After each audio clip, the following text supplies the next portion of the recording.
Shalom, Bapak Ibu Saudara yang kasih Tuhan, kita berjumpa kembali hari ini dalam acara Renungan Harian dan kita akan diberkati dengan kebenaran firman Tuhan. Oleh karena itu, sebelum kita masuk dalam kebenaran firman Tuhan, kita naikkan sebuah pujian yang menghantar kita ke dalam hadirat Tuhan. Haleluya. Mengucap syukurlah dalam segala hal, karena itulah yang dikehendaki Allah dalam Kristus Yesus Tuhan buat setiap kita. Kami bersyukur Tuhan buat hari yang baru, buat berkat-berkat Tuhan dalam setiap kehidupan kami. Terima kasih Yesus, terima kasih Tuhan. Ku naikkan syukur padamu Yesus, ku sembah sujud kepadamu Tuhan, di hadapan tata kemuliaan-Mu, ku tinggikan, ku agungkan selamanya. Ku naikkan syukur padamu Yesus, ku sembah sujud kepadamu Tuhan, di hadapan tata kemuliaan-Mu, ku tinggikan, ku agungkan selamanya. Segala puji syukur bagimu, ku tinggikan namamu selalu. Kemuliaan hanya bagimu, terpujilah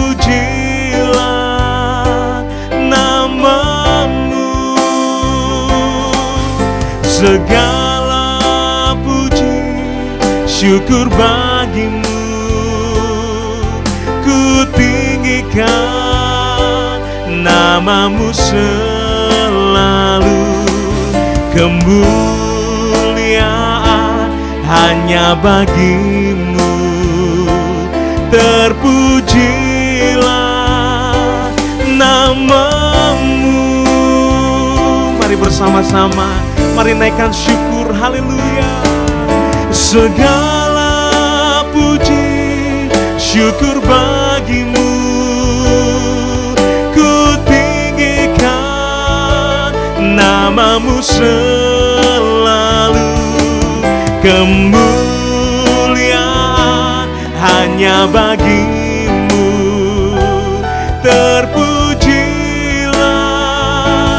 namamu, terpujilah namamu, terpujilah namamu.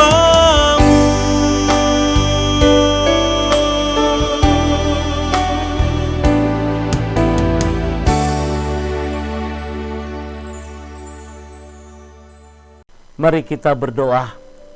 Segala puji syukur kami naikkan kepadamu Tuhan. Dan kembali pada hari ini kami siapkan hati kami untuk diberkati dengan kebenaran firman Tuhan. Kiranya pengurapan dari Allah boleh turun atas kami, supaya firman-Mu boleh menjadi rema dalam kehidupan kami.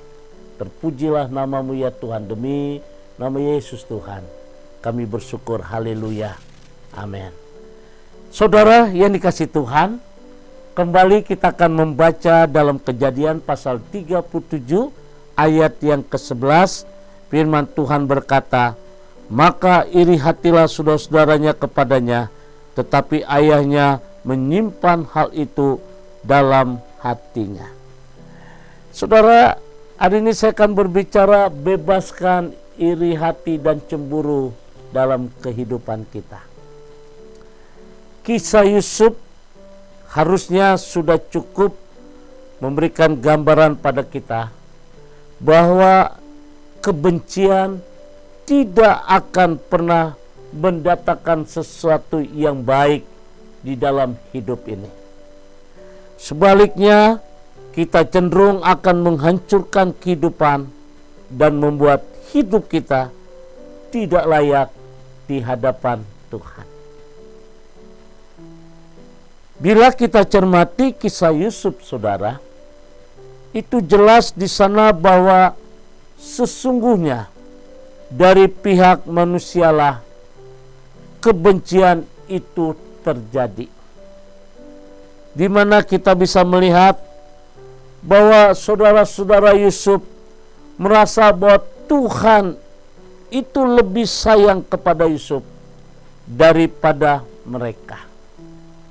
Artinya, saudara, kebencian itu dimulai dari perasaan iri hati, iri dan cemburu melihat apa yang terjadi dengan orang lain. Bukankah hal itu seringkali terjadi dalam kehidupan kita? Sadar atau tidak sadar, mungkin ada di dalam benak pikiran, seringkali terjadi dalam kehidupan kita. Seringkali kita iri dan cemburu melihat kenyataan hidup orang lain yang sepertinya lebih diberkati, lebih sukses, lebih berhasil, hingga timbul iri dan cemburu. Lalu kita membenci orang itu. Kebencian yang terus-menerus akan membuat seseorang bisa melakukan hal-hal yang buruk lagi. Bahkan sampai membunuh pun sanggup dikerjakan oleh orang-orang yang penuh dengan kebencian. Ini terjadi pada saudara-saudara Yusuf. Saking bencinya mereka, dan mereka akan berencana untuk membunuh Yusuf. Namun saudara, Tuhan tidak akan pernah membiarkan perkara buruk yang terjadi pada orang-orang yang dikasihi, termasuk Yusuf.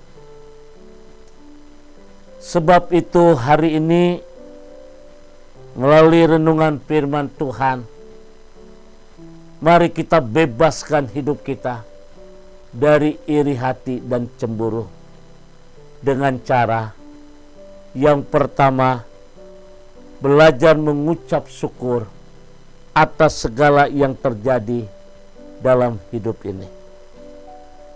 Ucapan syukur membuat kita mampu menerima apapun kenyataan hidup yang Tuhan izinkan terjadi dalam hidup kita.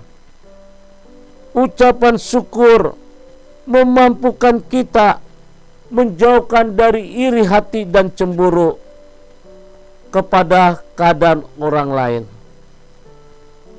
Memang tidak mudah, tapi apabila ucapan syukur selalu ada dalam hidup kita, maka kita akan dibebaskan dari iri dan cemburu. Yang kedua, saudara, selalu berpikiran positif. Pikiran positif membuat kita selalu melihat kebaikan Tuhan dalam keadaan sesulit sekalipun. Saat kita berpikiran positif, maka kita tidak akan mudah terkena virus iri hati dan cemburu terhadap orang lain. Ingatlah selalu bahwa dalam kehidupan ini kita harus bisa mengambil keputusan yang tepat. Tidak selalu mengedepankan perasaan yang dikuasai oleh iri hati dan cemburu. Namun, utamakanlah kehendak Tuhan. Biasakanlah diri kita untuk menerima segala yang Tuhan izinkan terjadi. Dan mulailah untuk membenci iri hati, membebaskan dari sifat kebencian yang selalu merugikan dalam kehidupan kita.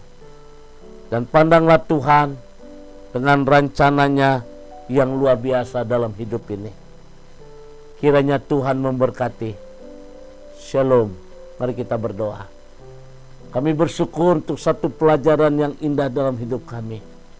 Kami berdoa Tuhan, Tuhan ampuni kami.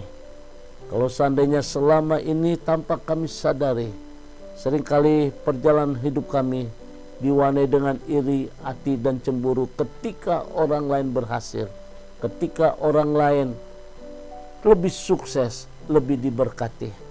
Dan hari ini Tuhan kami percaya oleh kebenaran firman Tuhan, kami selalu diajarkan oleh Tuhan supaya kami tetap mengucap syukur dan tetap mempunyai pandangan yang positif. Sebab pada saat kami mempunyai pandangan yang positif, kami bisa melihat rencana Tuhan yang indah dalam hidup kami. Terima kasih Bapa di surga, berkati seluruh jemaat Tuhan di dalam nama Tuhan Yesus. Haleluya. Amin. Bapak Ibu sedang kasih Tuhan, saya ucapkan selamat beraktivitas, tetap semangat, optimis, jaga kesehatan, Tuhan memberkati. God bless you. Arahkan hatimu, angkat kedua tangan kita, dan terimalah berkat dari Tuhan. Kasih kemurahan damai sejahtera dari Allah Bapa di surga, cinta kasih dari Tuhan kita Yesus Kristus dalam persekutuan Roh Kudus memberkati kita semua hari ini sampai Maranatha. Tuhan Yesus akan datang kembali. Yang diberkati berkata amin. Oh Tuhan Yesus, kerinduan hatiku, mutiara tak ternilai harta milikku. Keindahanmu memudarkan dunia. Di mataku Engkau termulia. Di mataku Engkau termulia. Di mataku Engkau termulia.